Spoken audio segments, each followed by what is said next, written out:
In our last video, we used the scientific method to analyze the resurrection. In this video, we shall use the historical method to further our investigation.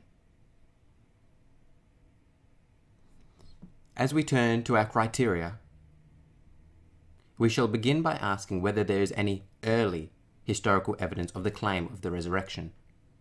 This is what historians call the criterion of early attestation. The earlier the evidence we have for an event reduces the likelihood it is the result of later embellishment. To address this, we shall analyze a letter within the New Testament, the one we actually began our entire discussion on. In this section, the Apostle Paul is reminding his church of the gospel by providing a short creedal statement. He writes, "Brothers and sisters, I want to remind you of the good news I preached to you. You received it and have put your faith in it. Because you believe the good news, you are saved. But you must hold firmly to the message I preached to you. If you don't, you have believed it for nothing. For I delivered to you as of first importance what I also received. That Christ died for our sins in accordance with the Scriptures, that he was buried, that he was raised on the third day in accordance with the Scriptures, and that he appeared to Cephas, then to the 12, then he appeared to more than 500 brothers at one time. Then he appeared to James, then to all the apostles." The most important section of this passage is marked in red, which says, "For I delivered to you as of first importance what I also received." This tells us that this creedal statement was not devised by Paul, but was rather passed on to Paul from the other apostles. Now Jesus died in 30 AD, and Paul first meets the apostles within 3 years of the crucifixion. Therefore, this creedal statement was in common Christian usage within the first 3 years of the death of Christ. Gerd Ludemann, a leading New Testament secular historian from Germany, writes, "The elements in the tradition are to be dated to the first 2 years after the crucifixion of Jesus, not later than 3 years. James Dunn of Cambridge University also states, "This tradition, we can be entirely confident, was formulated as tradition within months of Jesus' death." In this glass frame is the earliest example of Christian oral tradition. Here the Apostle Paul reminds the Corinthians of a fixed summary of the Christian faith which he passed on to them years earlier and which he himself had received shortly after his conversion. Mainstream scholars date this summary to within months of Jesus' death. Hoti Christos apethenen huper ton hamartion hemon katatas graphas. That Christ died for our sins in accordance with the Scriptures. Kai hoti etaphe, and that he was buried.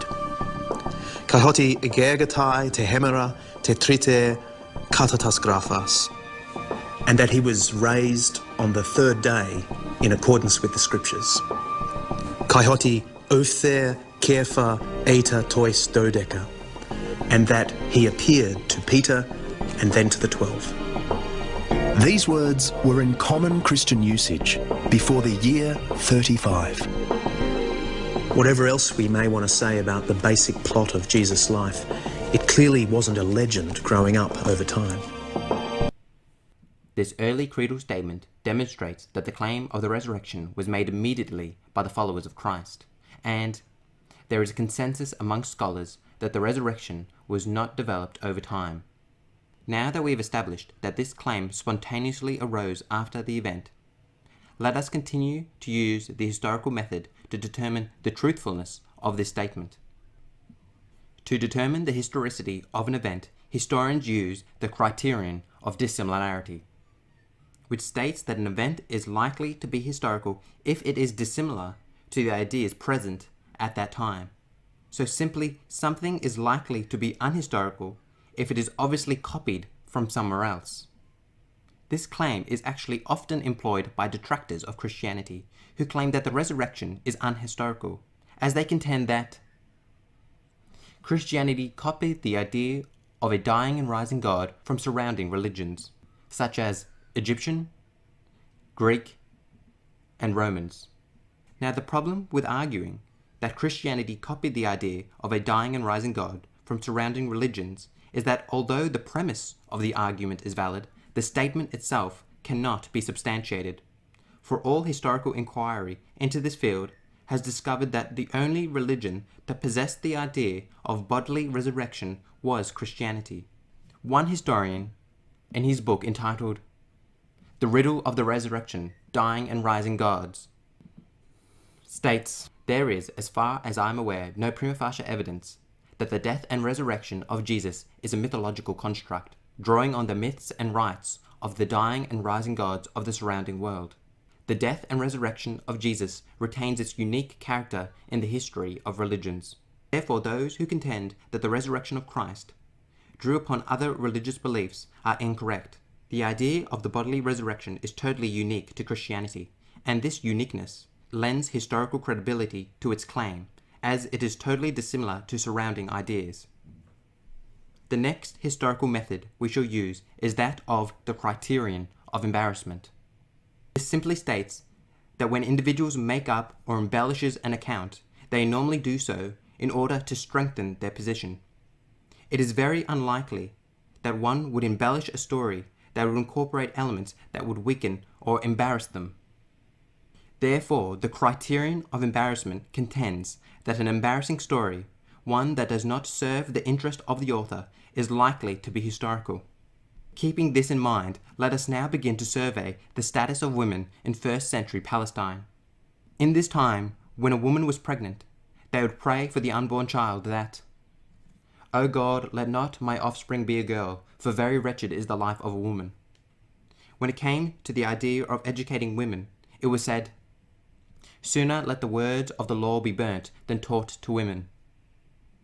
And here is an example of a prayer for a Jewish man at that time. One ought to say 3 blessings every day. "Blessed is he that did not make me a Gentile. Blessed is he that did not make me a woman. Blessed is he who did not make me brutish."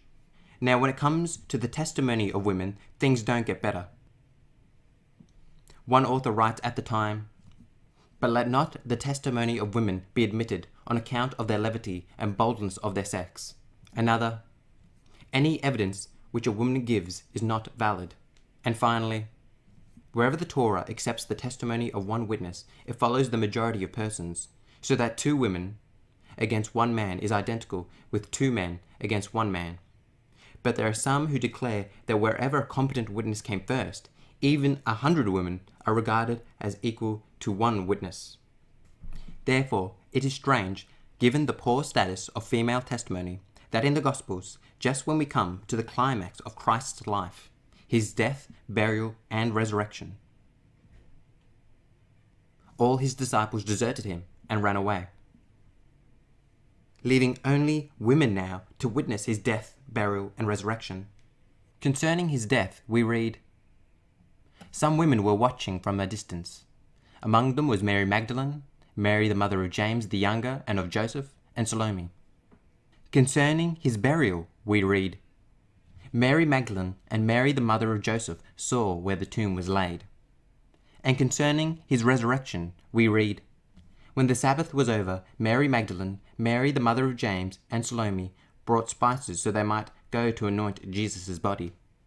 Richard Bauckham, a New Testament scholar, in his book, Jesus and the Eyewitnesses, writes, "All 3 synoptic Gospels repeatedly make the women the subjects of verbs of saying, they saw the events as Jesus died. They saw where he was laid in the tomb. They saw the stone roll away. They saw the young man sitting on the right side, and the angel invited them to see the empty place where Jesus' body had lain." It could hardly be clearer. The Gospels are appealing to their role as eyewitnesses. Given the low status of a woman's testimony, we should be shocked that the first person to witness the most important moment of Christ's life is Mary Magdalene, as she is the first person to see the raised Christ. One of the first attackers of Christianity is the 2nd century Greek philosopher Celsus. He seizes upon this moment, saying, "After death he rose again, and showed the marks of his punishment, and how his hands had been pierced. But who saw this? A hysterical female, as you say, and perhaps some other of those who had been deluded by the same sorcery." The New Testament historian N.T. Wright from Oxford writes, "Put Mary there, from the point of view of a Christian wanting to explain to a skeptical audience that Jesus really did rise from the dead, is like shooting themselves in the foot. But to us as historians, this kind of thing is gold dust. The early Christians would never have made this up. Next we shall ask, what is the scholarly consensus concerning the historicity of the resurrection? Gerd Ludemann writes, "It may be taken as historically certain that Peter and the disciples had experiences after Jesus' death in which Jesus appeared to them as the risen Christ." Bart Ehrman writes, "We can say with complete certainty that some of his disciples at some later time insisted that he soon appeared to them, convincing them that he had been raised from the dead. Therefore, most historians will affirm that the apostles had an experience of the risen Christ. Then Paul, who was actually persecuting Christians at the time, also had an experience of the risen Christ. Then a later group of individuals had an experience of the risen Christ. To ensure that I'm correctly representing the views of scholars, I shall now refer to a short clip from a debate about the resurrection in which Bart Ehrman is stating his view. Pointed out that one of the most common forms of hallucination is bereavement over a lost one. Somebody you love died. What was Jesus exactly to the disciples? He was their deeply loved master, whom they thought was going to do great things. The Gospels are consistent in their claims about what the disciples thought about Jesus. Sometimes they don't understand him, they don't quite get it, but they at least understand that Jesus is the Messiah and they expect great things from him. What happens to Jesus? Does he do these great things? No, he goes to Jerusalem and gets arrested and gets crucified. This radically disconfirmed what the disciples thought Jesus was going to do. Some of them may have thought that he was going to spark a revolution against Rome. Some of them thought that he might be God's power to overcome the Roman presence in Palestine. They all seemed to think that Jesus was going to do something great. Rather than doing something great, Jesus was crucified, their beloved master. It would not be surprising, given the data that Mike himself has given, that they had visions of him afterwards. If 15% of the population has visions, and usually if it's of a loved one, well, I would say the disciples qualify. Paul is a different matter. Paul is a very interesting case, one that I think requires a lot of investigation, because we have very limited evidence of what exactly Paul experienced. Paul is very reluctant to tell us exactly what it was. Of course, the book of Acts has 3 accounts of the vision on the road to Emmaus. The road to Damascus. But these accounts have internal tensions between them. They're hard to reconcile with one another. Paul apparently had some kind of experience, but I continue with my question that Mike hasn't answered. Sticking at it from a strictly historical point of view without appealing to anything divine, how did Paul know it was Jesus? How did Paul know it was Jesus?